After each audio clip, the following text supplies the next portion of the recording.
Hello students, welcome to my channel chemistry with Aanchal. और आज हम बात करने वाले हैं मोस्ट इम्पॉर्टेंट टॉपिक की, जिसका नाम है बॉन्ड एंथैल्पी।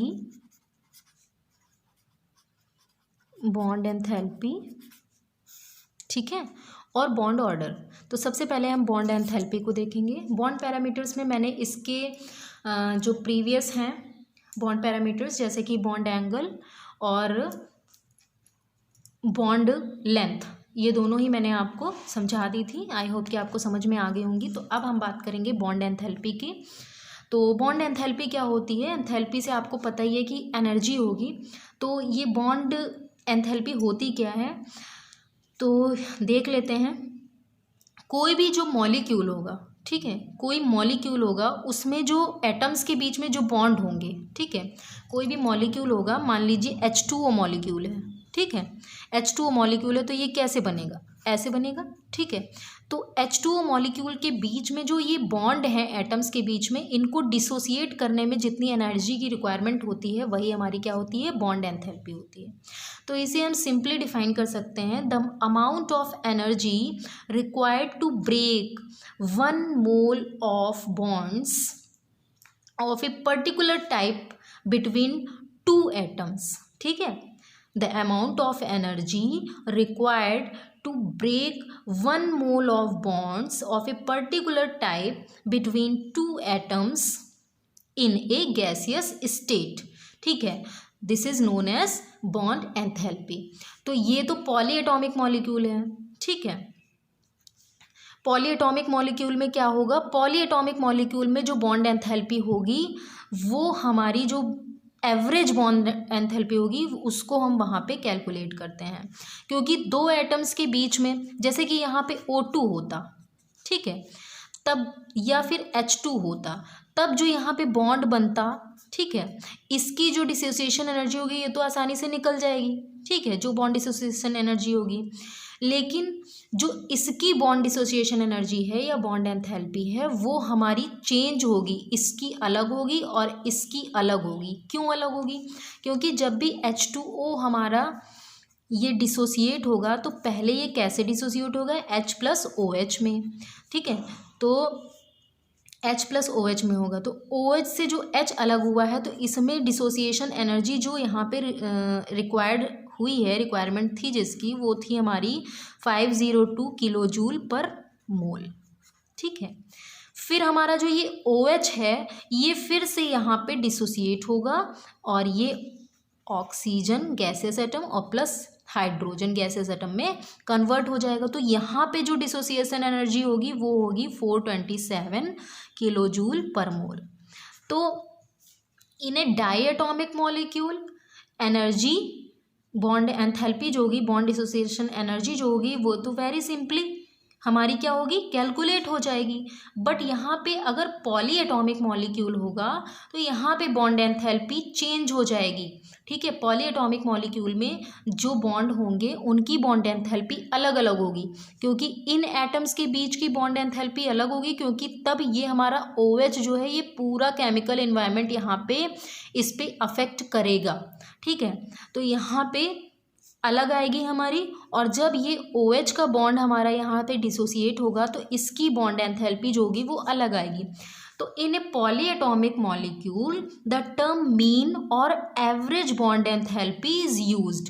तो यहाँ पे हमारी बॉन्ड एंथैल्पी नहीं कैलकुलेट होगी, यहाँ हमारी क्या यूज होगी? एवरेज बॉन्ड एंथैल्पी, ठीक है। यहाँ पे हमारी एवरेज बॉन्ड एंथैल्पी यूज होगी, जिसे हम यूज करेंगे कैसे? ये वाली प्लस इस वाले को हम ऐड करेंगे, अपॉन 2 करेंगे, तो हमारा जो भी आंसर आएगा 464.5 किलो जूल पर मोल, ठीक है। तो ये हमारी जो होगी, वो 1 मोल H2O की बॉन्ड डिसोसिएशन एनर्जी होगी। 1 मोल H2O की बॉन्ड डिसोसिएशन एनर्जी या बॉन्ड एंथैल्पी जो होगी, वो ये होगी हमारी, ठीक है। तो किसी भी पॉलीएटॉमिक मॉलिक्यूल में ड्यू टू केमिकल एनवायरनमेंट हमारी बॉन्ड एंथैल्पी जो है, वो चेंज हो जाती है। और यहाँ पे हम कौन सी बॉन्ड एंथैल्पी यूज़ करते हैं? एवरेज बॉन्ड एंथैल्पी, ठीक है, या इसको मीन भी बोल सकते हैं, ठीक है, मीन भी इसके लिए यूज़ कर सकते हैं। तो यहाँ पे मीन निकालते हैं हम और फिर ये बॉन्ड एंथैल्पी यहाँ पे कैलकुलेट हो जाती है। तो डायटोमिक मॉलिक्यूल में तो वेरी सिंपली निकल जाएगी आपकी बॉन्ड एंथैल्पी। जो भी किसी भी दो एटम्स के बीच में जो बॉन्ड है उसको डिसोसिएट करने के लिए जिस एनर्जी की रिक्वायरमेंट होती है उसको हम बॉन्ड एंथैल्पी बोलते हैं। लेकिन in a polyatomic molecule due to chemical environment change then the bond enthalpy will be change. ठीक है, तो जब बॉन्ड एंथैल्पी चेंज हो जाएगी तो यहाँ पे जो बॉन्ड एंथैल्पी टोटल जो मॉलिक्यूल हमारा है, पूरा जो मॉलिक्यूल है उसकी जो बॉन्ड एंथैल्पी होगी वो हमारी एवरेज बॉन्ड एंथैल्पी होगी। तो इस तरह से हम निकालेंगे। अब ऐसा नहीं है कि यहाँ पे OH की बॉन्ड एंथैल्पी जो है वो हर मॉलिक्यूल में जहाँ भी OH प्रेजेंट है वहाँ भी बॉन्ड एंथैल्पी वही हो। जैसे कि एक एग्जांपल ले लेते हैं C2H5OH का। अब अगर आप देखो H2O, भाई HOH, इसमें भी OH है और इसमें भी OH है, लेकिन इन दोनों में जो बॉन्ड एंथैल्पी होगी वो चेंज होगी। OH की जो बॉन्ड डिसोसिएशन एनर्जी होगी इन दोनों में ही चेंज होगी। इसलिए चेंज होगी क्योंकि इसका केमिकल एनवायरनमेंट इसके केमिकल एनवायरनमेंट से अलग है। ठीक है, तो ज़रूरी नहीं है कि जो एक ग्रुप हो कोई, ठीक है, उसकी बॉन्ड डिसोसिएशन एनर्जी अगर किसी एक कंपाउंड में कोई है तो दूसरे कंपाउंड में भी वही होगी, ऐसा ज़रूरी नहीं होता है। क्योंकि due to change of chemical environment bond enthalpy will be change. ठीक है, तो ये चीज़ें आपको समझ में आ गई होंगी। अब हम देख लेते हैं बॉन्ड ऑर्डर। ठीक है, बॉन्ड ऑर्डर जो हमारा है वो भी बहुत इंपॉर्टेंट टॉपिक है। और बॉन्ड ऑर्डर तो आपने लुईस डिस्क्रिप्शन में मैंने बताया था आपको, जो कोवेलेंट बॉन्ड होते हैं वो नंबर ऑफ इलेक्ट्रॉन जो होते हैं वो जब शेयर होते हैं तब वहाँ पे कोवेलेंट बॉन्ड का फॉर्मेशन होता है। तो in covalent bonds between the two atoms, ठीक है, the number of bonds between the two atoms in a molecule known as bond order. ठीक, कोई भी बॉन्ड ऑर्डर जो होता है वो किसी भी मॉलिक्यूल में, मान लीजिए H2 है, N2 है, O2 है, किसी भी मॉलिक्यूल में जो बॉन्ड्स प्रेजेंट होते हैं, कोवेलेंट बॉन्ड प्रेजेंट होते हैं, जो उनका नंबर होता है वही बॉन्ड ऑर्डर होता है। तो H2 है तो यहाँ पे कितने बॉन्ड प्रेजेंट हैं, 1 है, तो इसका बॉन्ड ऑर्डर 1 हो जाएगा। N2 देखिए यहाँ पे आप ऐसे करते हैं तो यहाँ पे कितने बॉन्ड प्रेजेंट हैं, 1 2 3, तो यहाँ बॉन्ड ऑर्डर 3 होगा। O2 में तो डबल बॉन्ड वो करते हैं इसलिए यहाँ पे बॉन्ड ऑर्डर 2 होगा। तो नंबर ऑफ बॉन्ड जितने भी कोवेलेंट बॉन्ड होंगे एटम्स के बीच में वही उसका बॉन्ड ऑर्डर हो जाएगा। तो अब देखिएगा, ये तो सिंपल हो गया। लेकिन अगर कोई आयनिक कंपाउंड है या आइसोइलेक्ट्रिक मॉलिक्यूल है, आइसोइलेक्ट्रिक का मतलब समझ रहे हैं, आइसोइलेक्ट्रिक का मतलब होता है जिन मॉलिक्यूल्स में इलेक्ट्रॉन का नंबर सेम हो, जैसे कि F2 हो गया और O2 निगेटिव हो गया। ठीक है, तो इसमें देखिए, इसमें नंबर ऑफ इलेक्ट्रॉन कितने हो जाएंगे, एटॉमिक नंबर फ्लोरीन का 9 होता है और यहाँ पे 2 हैं तो 9 2 जा 18 हो जाएगा। यहाँ पे ऑक्सीजन का 8 होता है, 2 है तो 8 2 जा 16 होगा और 2 इलेक्ट्रॉन यहाँ पे एक्सेप्ट किए हैं इसने, इसीलिए 2 निगेटिव आए हैं यहाँ पे। तो 16 17 18, तो यहाँ भी 18 हो जाएगा। तो अब देखिए F2 का क्या होता है, F को हम ऐसे लिखते हैं, एक बॉन्ड बना है बीच में तो इसका बॉन्ड ऑर्डर 1 होगा। अगर इसका बॉन्ड ऑर्डर 1 है तो इसका भी 1 होगा, क्योंकि ये दोनों एक दूसरे के आइसोइलेक्ट्रिक हैं। तो जो भी आइसोइलेक्ट्रिक मॉलिक्यूल होंगे उनके बॉन्ड ऑर्डर हमेशा सेम होंगे। ठीक है, एक एग्जाम्पल और ले लेते हैं, लाइक N2 और CO। अब इसमें देखिए N2 जो है इसमें 7 होता है इसका, तो 7 2 जा 14 हो गए टोटल इलेक्ट्रॉन। इसमें कार्बन का 6 होता है और ऑक्सीजन का 8 होता है, तो 6 + 8 कितने हो जाएंगे, 14 हो जाएंगे। अब आपको अगर मान लीजिए इसका नहीं आ रहा है, लेकिन इसका तो आपको पता है ना बॉन्ड ऑर्डर क्या होता है, 3 होता है। N2 का बॉन्ड ऑर्डर 3 होता है।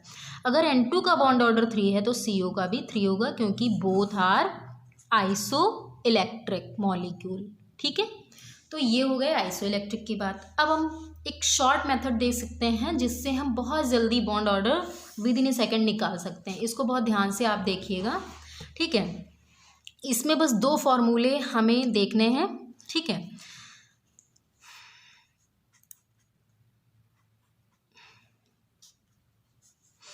n - 8/2। ठीक है, ये होता है जब आपके इलेक्ट्रॉन हो 8 to 14, ठीक है। अगर 8 से 14 तक इलेक्ट्रॉन है तो हमारे क्या होंगे, n-8/2 आप कर देंगे तो बॉन्ड ऑर्डर आराम से आ जाएगा। और यहाँ पे 14 to 20 अगर नंबर ऑफ इलेक्ट्रॉन है, नंबर ऑफ इलेक्ट्रॉन मतलब टोटल नंबर ऑफ इलेक्ट्रॉन, अगर 14 से 20 है तो आपको ये वाला फॉर्मूला लगाना है 20 - n/2, ठीक है। ये दोनों लगाने। अब देखिए बहुत सिंपली आपको मैं यहाँ से सॉल्व करके बता दूंगी। इसका एक एग्जाम्पल देख लीजिए। मान लीजिए हमने ले लिया O2, ठीक है, O2 ले लिया हमने। अब इसमें हमको निकालना है तो O2 का क्या होता है, नंबर ऑफ इलेक्ट्रॉन इसमें 16 होंगे, ठीक है। तो ये इस वाले से निकलेगा, ठीक, क्योंकि 14 से ज़्यादा का इस वाले फॉर्मूले से नहीं निकल सकता है, इससे निकलेगा। 20 - n है तो 20 माइनस नंबर ऑफ इलेक्ट्रॉन कितने हैं 16/2, तो यहाँ पे क्या आ जाएगा 4/2, 2 2 जा 4, तो O2 का क्या हो जाएगा, बॉन्ड ऑर्डर 2 हो जाएगा। और आपने यहाँ से देखा O2 का बॉन्ड ऑर्डर 2 होता है। अब यहाँ पे हम देख लेते हैं एक इस वाले का एग्जाम्पल देख लेते हैं। मान लीजिए हमने ले लिया C2 का, ठीक है। अब C2 में कितने टोटल नंबर ऑफ इलेक्ट्रॉन 12 हो गए, ठीक है। तो 12 टोटल नंबर ऑफ इलेक्ट्रॉन हो गए। यहाँ पे इस वाले फॉर्मूले में अगर हम रखेंगे तो नंबर ऑफ इलेक्ट्रॉन 12 माइनस 8/2, ठीक है। ऐसे करेंगे तो हो जाएगा 4/2, 2 2 जा 4, ठीक। तो यहाँ पे 2 आ जाएगा। तो C2 में जो बॉन्ड ऑर्डर होगा वो क्या होगा 2 होगा। इस तरह से आप जो है अपना जो बॉन्ड ऑर्डर है वो बहुत इजीली निकाल सकते हैं विद इन ए सेकेंड, ठीक। n-8/2 होता है जब 8 से 14 इलेक्ट्रॉन होते हैं, और 20 - n/2 होता है जब 14 से 20 इलेक्ट्रॉन होते हैं। तो इस तरह से आपका बॉन्ड ऑर्डर निकल जाता है। तो आई होप कि ये वीडियो आपको अच्छी लगी होगी और आपको चीज़ें समझ में भी आ गई होंगी। तो अगर आपको चीज़ें अच्छे से समझ में आ गई हैं तो प्लीज़ मेरे वीडियो को लाइक करिए, सब्सक्राइब करिए, और मुझे कमेंट भी करिए अगर आपको ये चीज़ें समझ में आई हैं, और बताइए कि कैसा लगा आपको वीडियो। Thank you.